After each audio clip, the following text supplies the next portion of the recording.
Gloire au Seigneur. Bienvenue, bienvenue chers frères et sœurs de Kampala. Que le Seigneur vous bénisse pour votre ministère. Nous allons prier le Seigneur. Seigneur, nous te sommes reconnaissants parce que c'est toujours un privilège et une grâce pour nous d'être dans ta présence et en particulier d'être celui par qui tu veux passer pour bénir ton peuple. Seigneur, nous te disons merci parce que tu nous as dévancés ici. Et merci pour ce que tu veux accomplir dans la vie de chacun de nous, en commençant par la mienne. Seigneur, bénis ta parole dans nos cœurs. Nous ne voulons pas juste écouter des paroles intéressantes, mais nous voulons sortir d'ici comme des nouvelles personnes. Nous voulons faire des pas en avant dans notre marche avec toi. Nous voulons, Seigneur, connaître, avoir une nouvelle expérience avec toi. C'est pour toi que nous sommes venus. Ce n'est pas pour un homme. Viens à la rencontre de chacun de nous, en commençant par moi. Dans le nom de Jésus-Christ, nous te prions. Amen. C'est encore un honneur pour moi d'être debout devant vous pour partager la parole de Dieu.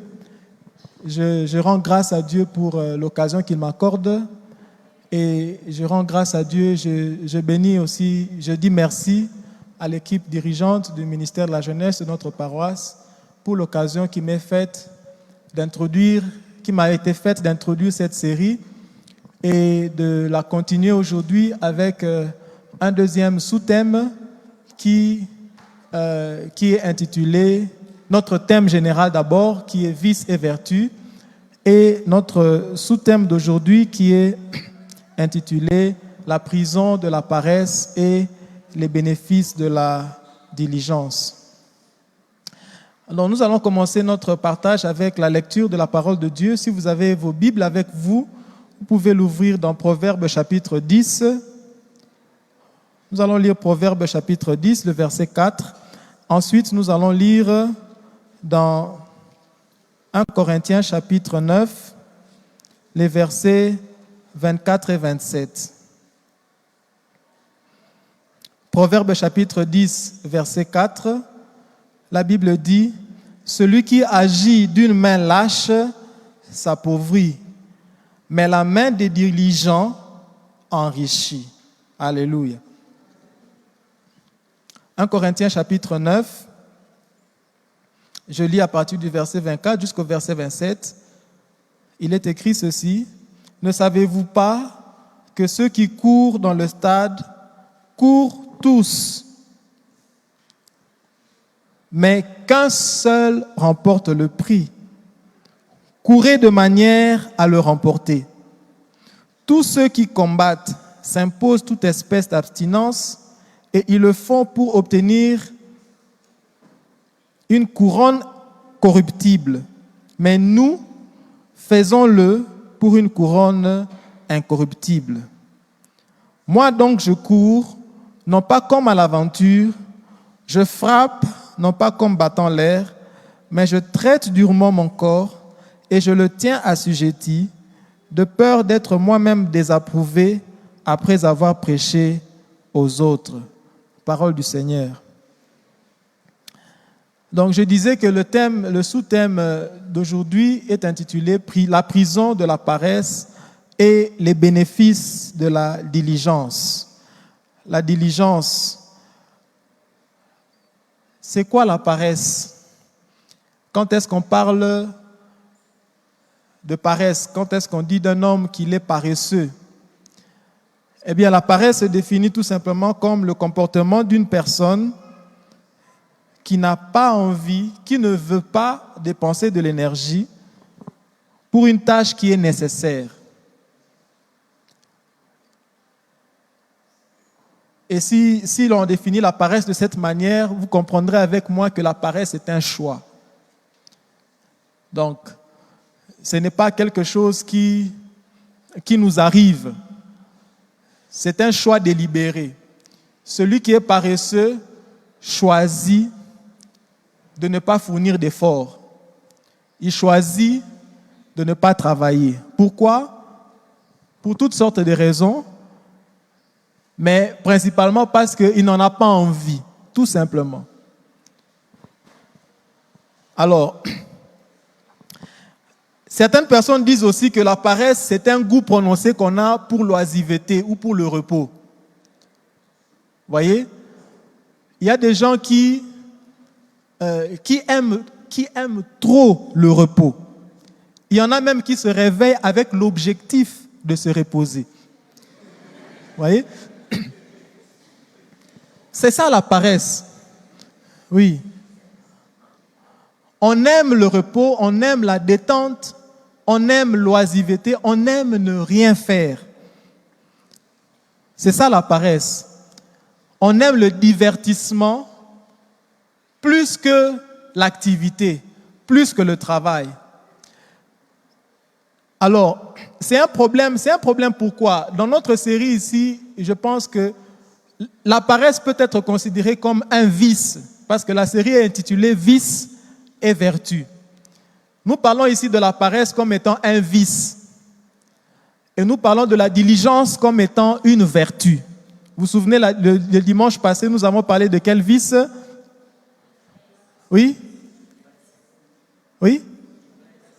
Nous avons parlé de l'ivresse comme étant un vice et que la sobriété est une vertu. Alors aujourd'hui, nous parlons de la paresse comme étant un vice et de la diligence comme étant une vertu. Alors le problème avec la paresse, c'est que la paresse repose sur un mensonge.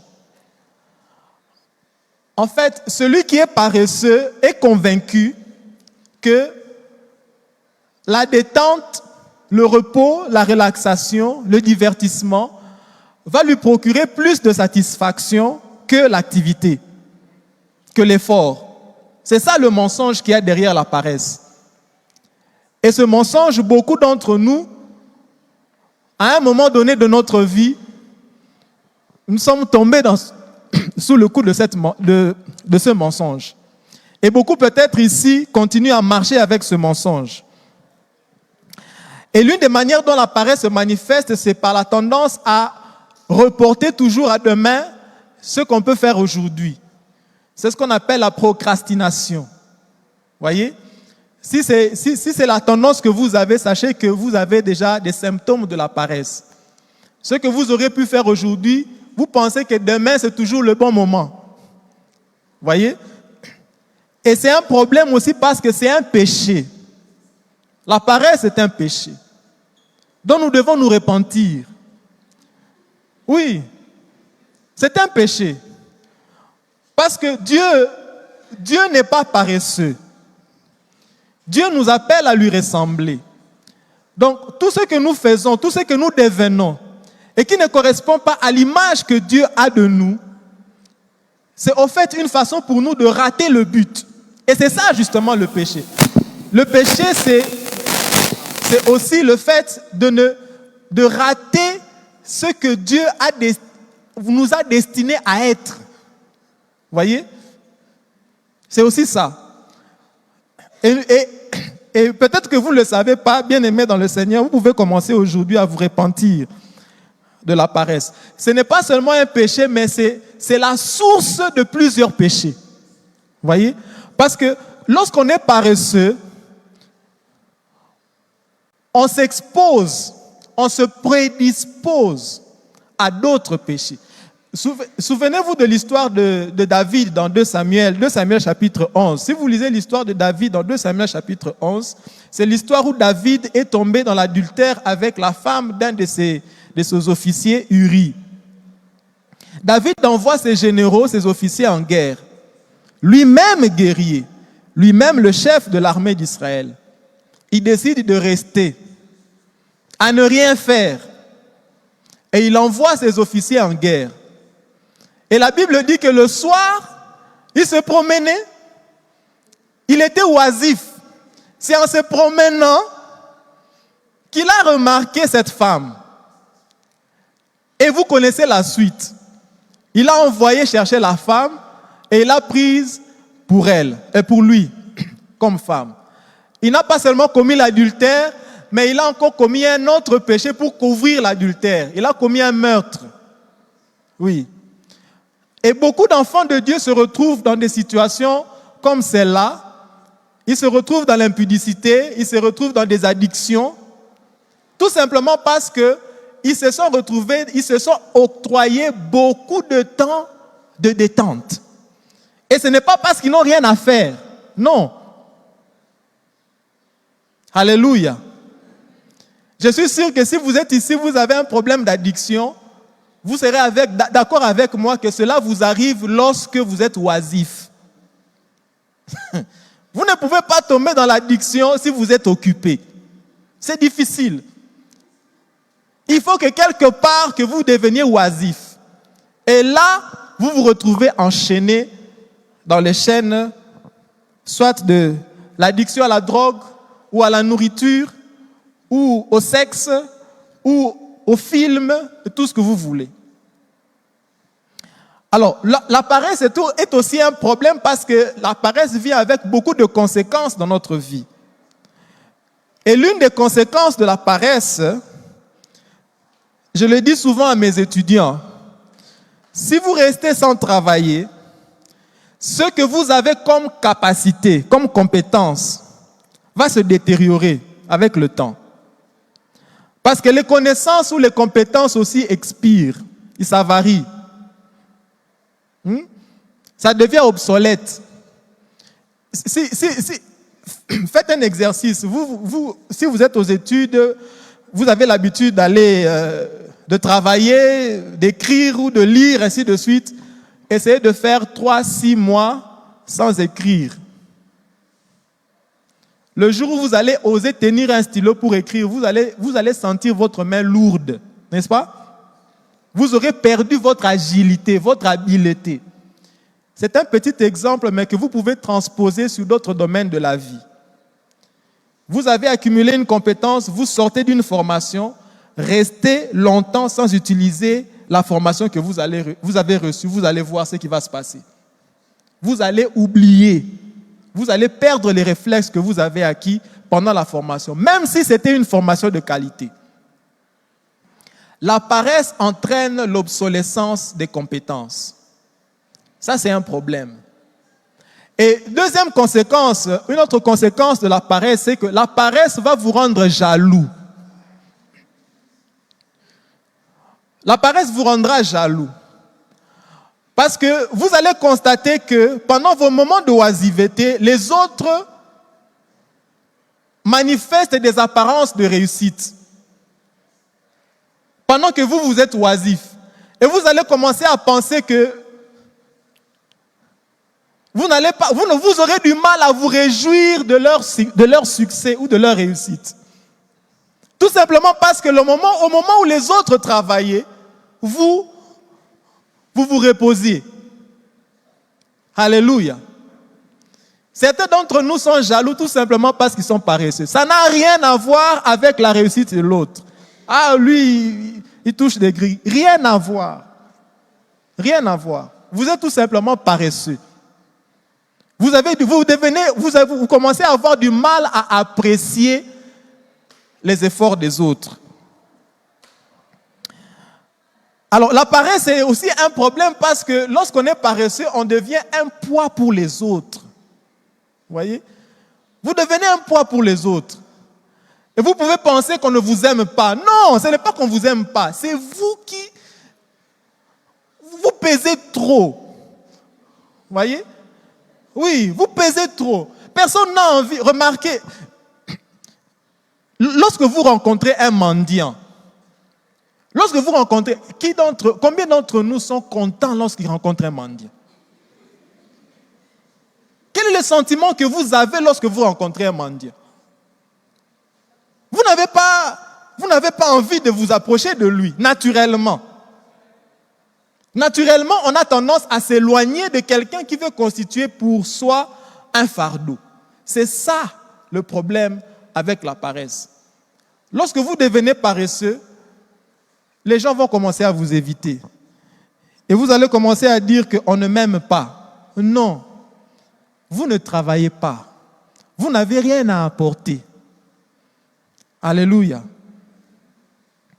Bon, la diligence, c'est quoi? Bon, la diligence, c'est l'opposé. Quelqu'un qui est diligent, c'est quelqu'un qui manifeste de l'empressement pour l'exécution d'une tâche. Alléluia. Oui. C'est ça, quelqu'un de diligent. Quelqu'un qui est diligent est prompt à agir, prompt à exécuter une tâche. Il n'est pas seulement prompt à agir, mais il le fait avec soin. Il le fait avec constance. Il le fait avec régularité. Alléluia. C'est ça, quelqu'un de diligent.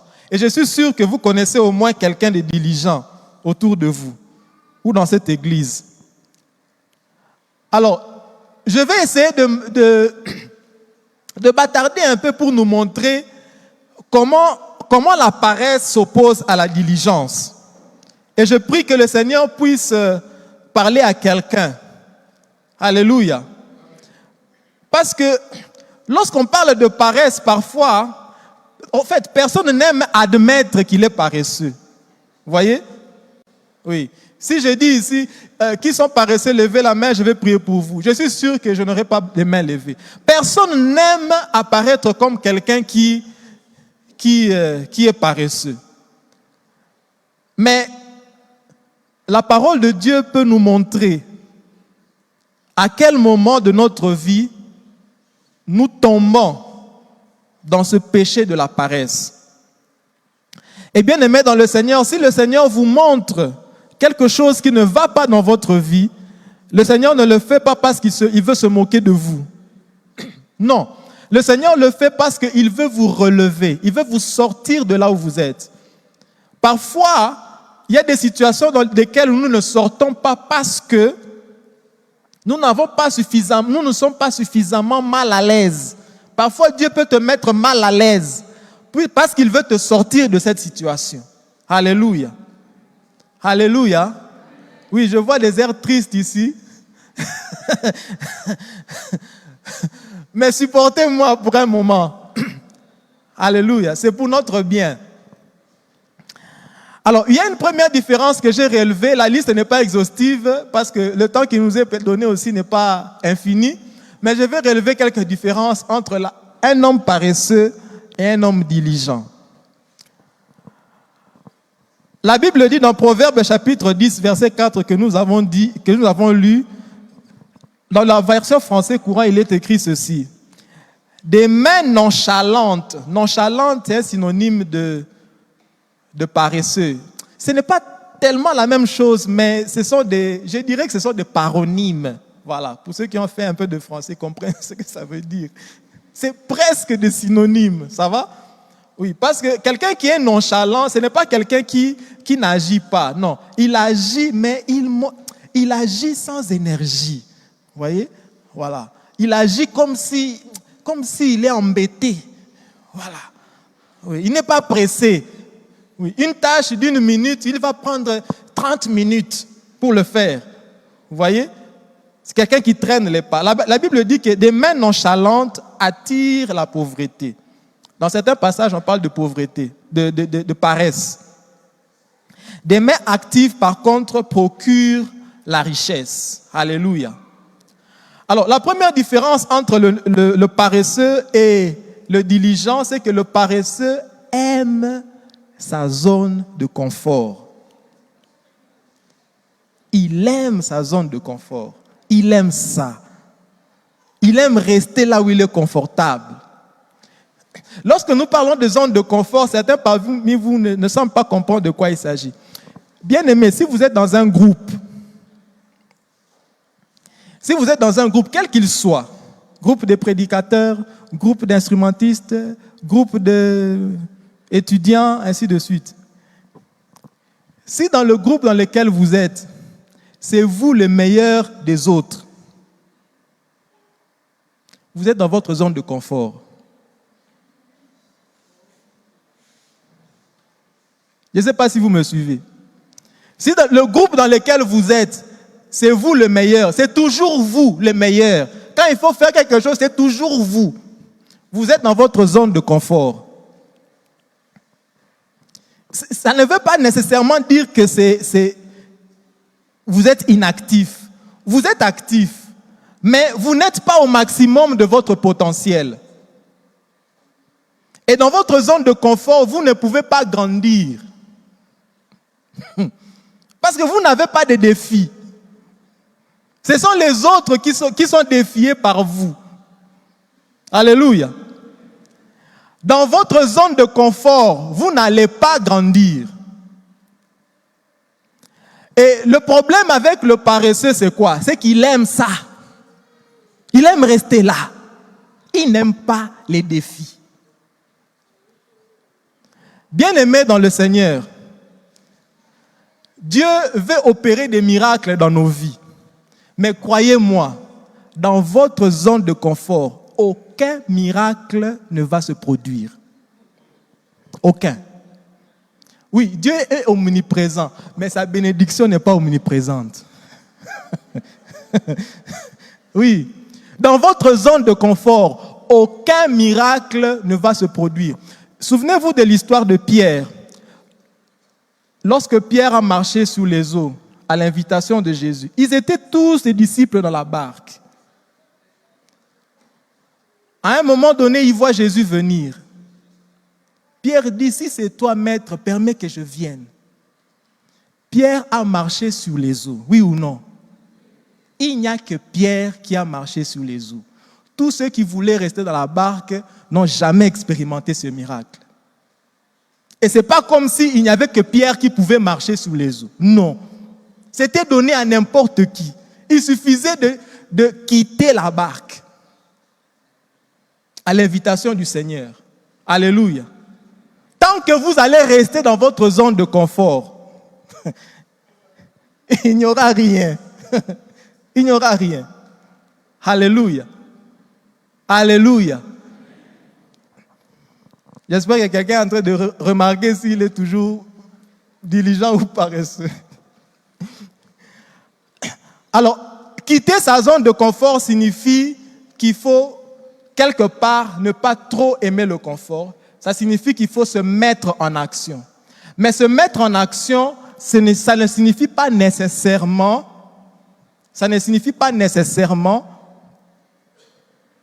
ou j'aimerais plutôt dire que se mettre en action, ça ne se confond pas à être en mouvement. Quand je dis se mettre en action, je ne suis pas en train de dire ici se mettre en mouvement. Il y a des gens qui sont en mouvement, mais qui ne sont pas en action.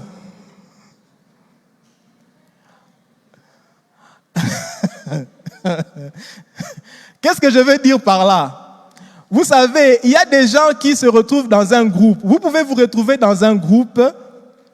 Vous êtes tous groupe de travail étudiants, vous étudiez ensemble, ainsi de suite. Quand il faut faire un TP, vous faites le TP. Ah, on est en train de faire le TP.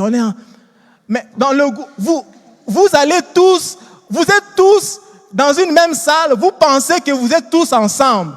Mais ensemble, là, il y en a qui portent beaucoup plus la tâche à cœur, qui savent ce qu'ils veulent.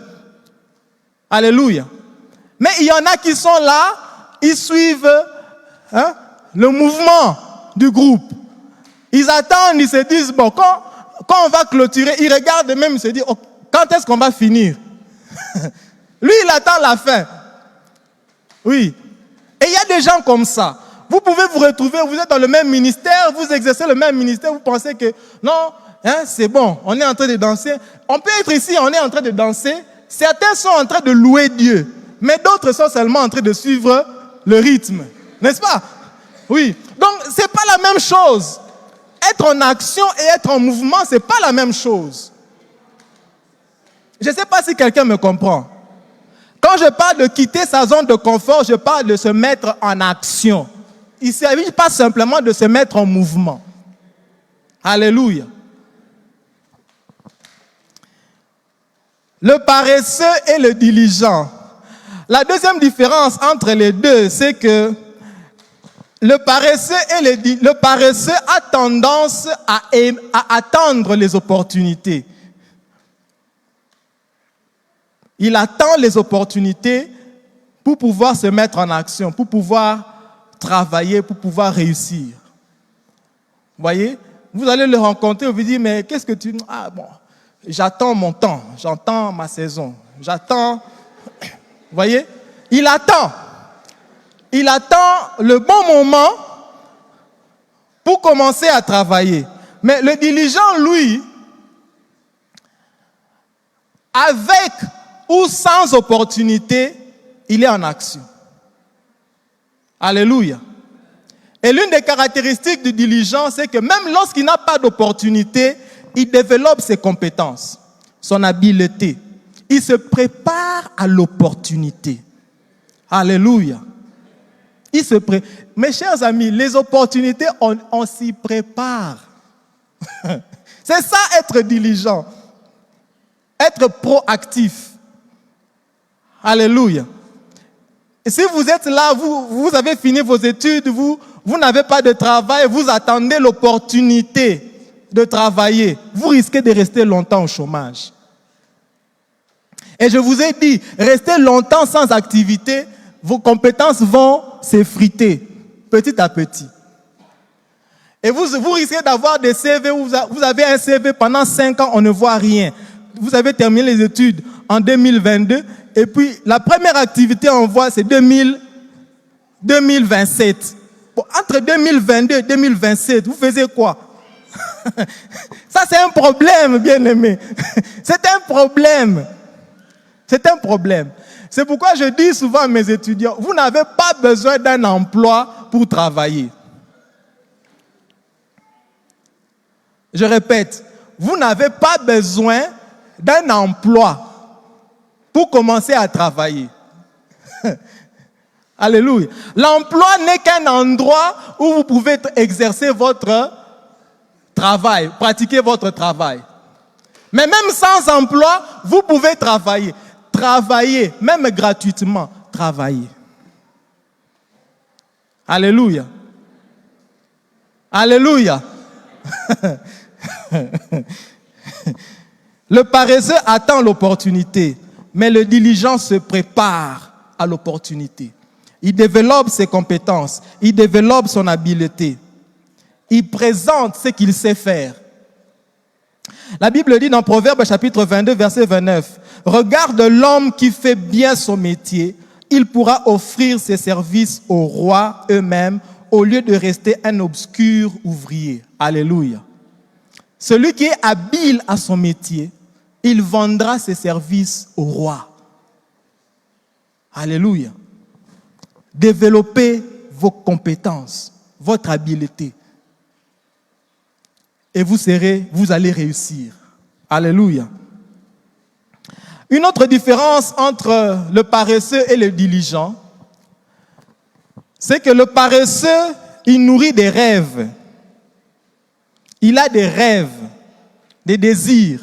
La Bible dit dans Proverbes chapitre 13, verset 4, « Le paresseux éprouve des désirs, mais il n'arrive à rien. » Le problème du paresseux, ce n'est pas toujours qu'il ne sait pas ce qu'il veut. Il sait ce qu'il veut. Malheureusement, il n'arrive à rien. Parce que tout ce qu'il a, ce sont des désirs. Mais le diligent, lui, il n'a pas seulement des désirs, il a des projets. Il y a une différence entre un rêve et un projet. Ah, moi, j'aimerais être homme d'affaires. Oui. On est en 2022. Au mois de janvier, c'est la prière que tu avais fait lors de la veillée de... Cette année, je veux devenir un entrepreneur. Je veux commencer ma propre entreprise. 2022, maintenant nous sommes au mois d'octobre. Vous avez toujours le même rêve, n'est-ce pas? Pourquoi? Parce que vous avez un rêve. C'est un désir, c'est légitime, ce n'est pas mauvais. Mais le problème, c'est que c'est toujours un rêve. C'est toujours un rêve. Oui. Mais ça n'est jamais devenu un projet. Alors, c'est quoi la différence? Bien aimé, un projet a eu des échéances. Alléluia. Un projet a des échéances. Mais un rêve, c'est un rêve. Un projet a des échéances. Dans un projet, on voit ce que vous voulez, là où vous voulez atteindre, le but que vous voulez atteindre. Très bien. Mais dans un projet, vous répondez à la question de quand. Quand? Vous définissez qu'est-ce que vous allez faire pour devenir l'entrepreneur que vous voulez devenir.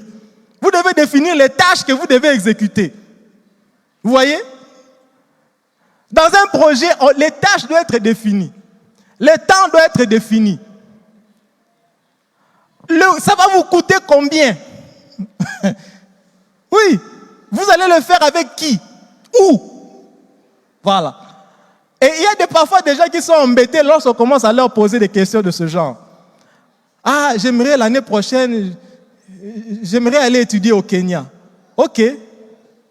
Tu veux aller quand? Bon. Il n'a pas une échéance. Bon, ok. Avant d'y arriver, qu'est-ce que tu fais pour pouvoir... Ah bon, je prie. Bon, est-ce que tu sais combien ça coûte d'aller étudier au Kenya? Bon, vous n'avez aucune information sur votre rêve. Ça ne se réalisera jamais. Jamais. Vous allez rester dans les rêves. Je me souviens, je me souviens lorsque j'avais promis le mariage à celle qui est devenue mon épouse, j'ai eu une conversation avec sa mère. La première conversation que j'ai eue avec sa mère, ses questions étaient précises. Oui. Elle dit, ok mon fils, oui, tu veux l'épouser quand?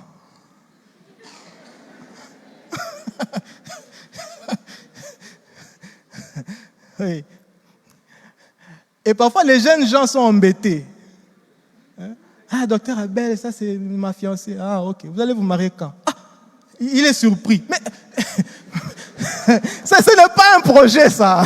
Ça, ce n'est pas un projet. Vous perdez votre temps et vous perdez son temps. Oui. Vous devez avoir un calendrier, un chronogramme. Sans ça, vous êtes en train de parler de choses en l'air. Alléluia. Pourquoi c'est important? Pourquoi c'est important? Parce que si votre rêve n'a pas d'échéance, vous ne saurez jamais l'évaluer. Jamais. Vous ne saurez même pas si Dieu vous a exaucé ou pas. Oui. Vous dites, Seigneur, je veux me marier. Oui, je veux te marier. Tu vas te marier. Oui. Même après 40 ans, tu vas toujours te marier. Où est le problème? Mais si vous avez une échéance, vous saurez, oui, Seigneur, dans 2 ans, j'aimerais me marier. Si après 2 ans, vous ne vous êtes pas marié, au moins vous savez que Dieu ne vous a pas exaucé. Oui. Oui. Et par conséquent, vous allez réévaluer votre prière. Alléluia. Et vous allez grandir, même dans votre marche avec Dieu, vous allez commencer à demander maintenant, pourquoi Dieu, tu ne m'as pas exaucé au bout de 2 ans? Voilà. Vous donnez une bonne base pour grandir. Mais vous avez des rêves sans échéance. Non. Il ne faut pas être mal à l'aise. Quand on vous voit avec une jeune fille ou avec un jeune homme, quand est-ce que vous allez vous marier? Ah, ils aiment toujours savoir les projets des gens. Non, non, non, non.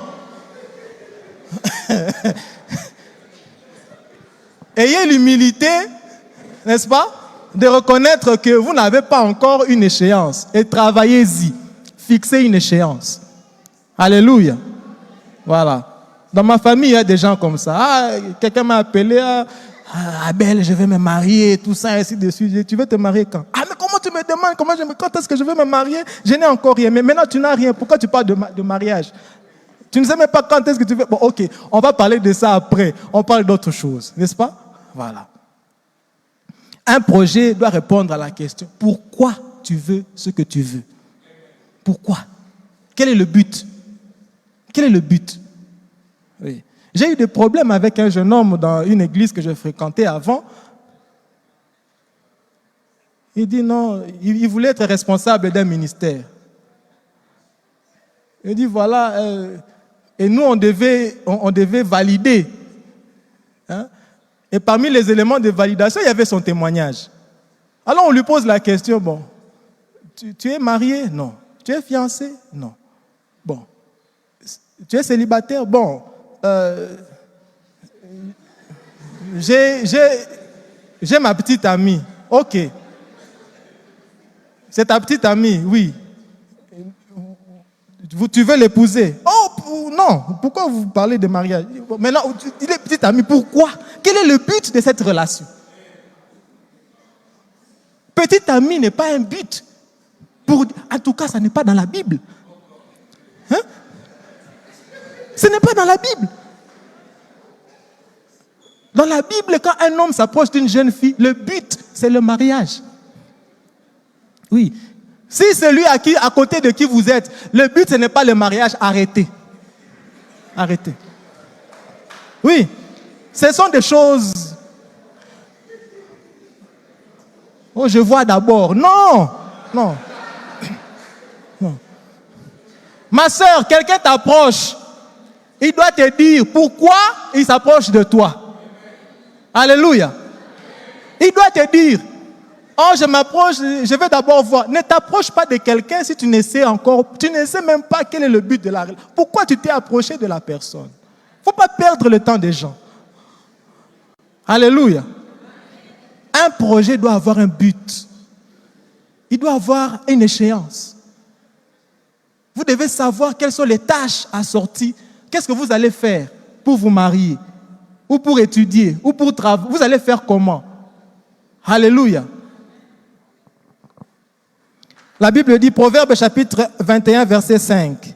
Les projets, pas les rêves, les projets de l'homme diligent ne mènent qu'à l'abondance. Alléluia.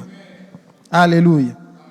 Une autre différence, je vais aller vite, entre le paresseux et le diligent, c'est que le paresseux attend d'être motivé pour agir. Oui, il attend la motivation. Pourquoi tu n'agis? Non, non, il n'est pas encore motivé. Oui.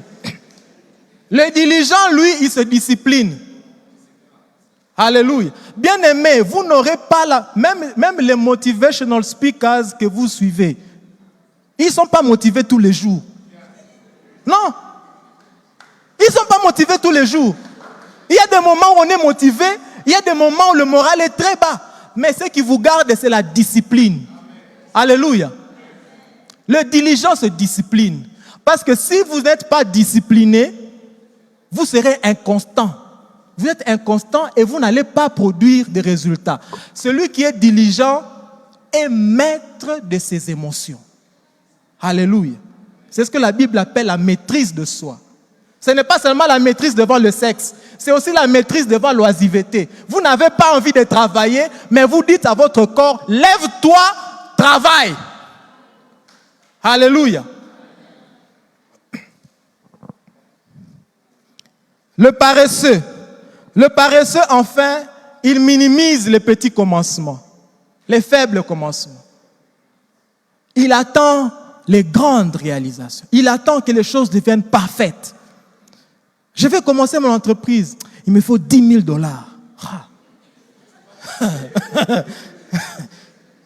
Il a $100, il va faire la fête. Il a $50, il va manger au restaurant. Oui. Il attend quand il aura $10 000. Là, il sait qu'il peut maintenant démarrer une entreprise. Même si vous les avez, vous allez échouer. Vous allez échouer. Le diligent, il valorise, il apprécie, il sait que ce sont les petits efforts de tous les jours qui font les grands résultats. Alléluia. Ne négligez pas les faibles commencements. La Bible dit dans Zacharie chapitre 4, verset 10, « Car ceux qui méprisaient le jour des faibles commencements se réjouiront en voyant le niveau dans la main de Zorobabel. Alléluia. Ecclésiaste chapitre 9, verset 10. Tout ce que ta main trouve à faire, fais-le avec ta force. Fais-le. Tout. Même ce qui ne correspond pas à ton profil, fais-le. Même si ce n'est pas le domaine dans lequel tu as eu ton diplôme, fais-le. Même si ça ne correspond pas au niveau de ta famille, fais-le. Même si ça ne correspond pas à ce que les gens disent que tu es, fais-le. Fais-le. Même si c'est petit, fais-le. Alléluia. Dieu ne va pas bénir ce que tu méprises. Alléluia. Dieu ne va pas bénir ce que tu minimises. Le peu que tu as, c'est ça que Dieu va bénir. Tu commences peu et en agissant petit à petit, tu verras la gloire de Dieu. Alléluia. La volonté de Dieu pour nous, et c'est là que je vais terminer. La volonté de Dieu pour nous a été exprimée dans Jérémie chapitre 29, verset 11. La Bible dit, je connais pas les rêves. Non. Dieu dit, je connais quoi? Les projets que j'ai formés pour vous. Dieu a pour vous des projets, pas des choses irréalisables. Dieu a formé pour vous des projets pour vous donner un avenir et de l'espérance. Même Dieu, quand il agit, quand il doit agir, il forme des projets. Alléluia. Et vous êtes un projet de Dieu. Alléluia. Vous êtes un projet de Dieu. Je suis un projet de Dieu. Alléluia. Et aujourd'hui, le Seigneur veut que tu te lèves, que tu quittes ta zone de confort, que tu arrêtes d'aimer l'oisiveté, d'aimer le repos et de te mettre en action. Et c'est alors que tu verras la gloire de Dieu. Est-ce qu'on peut se lever pour la prière?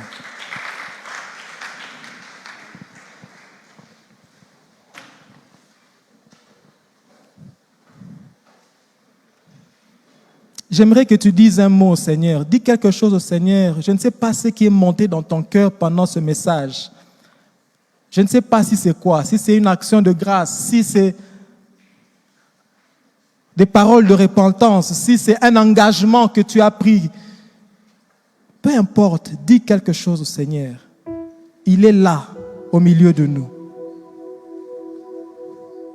Même s'il connaît ce qu'il y a au fond de ton cœur, mais il veut l'écouter avec ta bouche, avec la voix qu'il t'a donnée. Parlons au Seigneur pendant quelques secondes. Alléluia.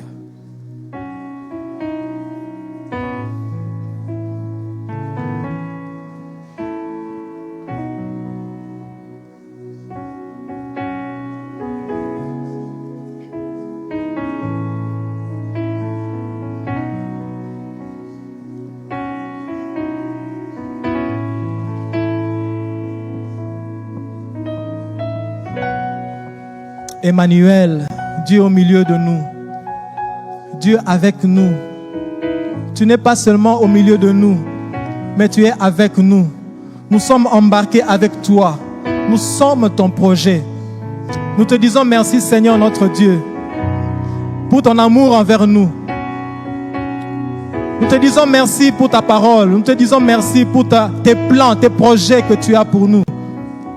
Tu ne veux pas que nous soyons un peuple de paresseux.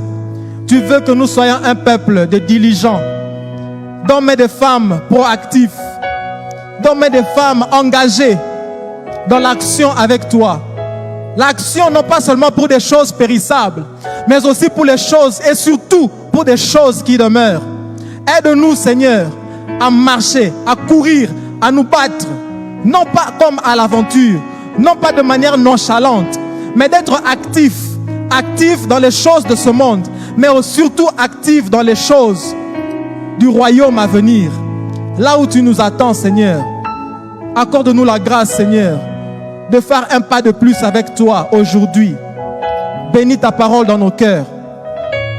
Dans le nom de Jésus, nous te prions. Amen. Que le Seigneur vous bénisse.